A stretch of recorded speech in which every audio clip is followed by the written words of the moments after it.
As the name suggest LLM यानी कि large language model सिर्फ नेचुरल लैंग्वेज में रिस्पॉन्स जनरेट कर सकते हैं।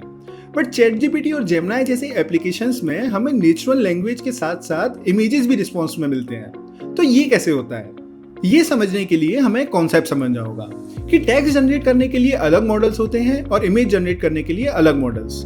जनरली टेक्स्ट जनरेशन के लिए यूज होते हैं LLMs like GPT 4.0, GPT 5.0 etcetera. And image generate करने के लिए यूज होते हैं diffusion models like stable diffusion, nano banana etcetera. अब ये दोनों ही तरह के मॉडल्स मल्टी मॉडल अंडरस्टैंडिंग रखते हैं, यानी कि ये models multiple modes of input like text, image, audio, video इन सबको समझ सकते हैं, बट रिस्पॉन्स केवल एक ही मोड में जनरेट करते हैं। अगर हमें टेक्स्ट फॉर्मेट में रिस्पॉन्स चाहिए तो एलएलएम रिस्पॉन्स जनरेट करेगा, और अगर हमें इमेज फॉर्मेट में रिस्पॉन्स चाहिए तो डिफ्यूजन मॉडल रिस्पॉन्स जनरेट करेगा। और अगर हमें मल्टी मॉडल रिस्पॉन्स चाहिए, for example text along with image, तो हमें इन दोनों मॉडल्स को कॉम्बिनेशन में यूज करना पड़ेगा, which is called hybrid model. एक कंप्लीट मल्टी मॉडल मॉडल यानी कि ऐसा मॉडल जो मल्टी मॉडल इनपुट भी समझ सके और मल्टी मॉडल आउटपुट भी जनरेट कर सके। उसका आर्किटेक्चरल फ्लो कुछ इस तरह होता है कि उसमें सबसे पहले हर मोड ऑफ मोडेलिटी के इनपुट को एक कॉमन एम्बेडिंग स्पेस में कन्वर्ट किया जाता है।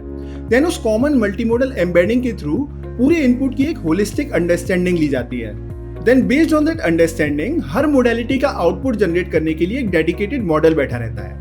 टेक्स्ट वाला पोर्शन एलएलएम जनरेट करता है, इमेज वाला पोर्शन डिफ्यूजन मॉडल जनरेट करता है, and similarly dedicated models for other modalities. And since in सब मॉडल्स के रिस्पॉन्सेज एक कॉमन एम्बेडिंग स्पेस पर बेस्ड होते हैं, तो इनका कंबाइंड रिस्पॉन्स एक होलिस्टिक रिस्पॉन्स होता है। मींस रिस्पॉन्स में मेंशन्ड इमेज एंड टेक्स्ट आपस में लिंक्ड होते हैं, दोनों में क्रॉस रेफरेंसेस होते हैं। And this is how modern applications like ChatGPT and Gemini understands and generate multimodal responses. Behind the scene, they simply don't rely on a single model for everything. So I hope कि आपको पूरा workflow समझ में आया होगा। अगर आप इसी तरह से आसान भाषा में multimodal inputs and multimodal embeddings के बारे में जानना चाहते हैं, then check out the video mentioned below.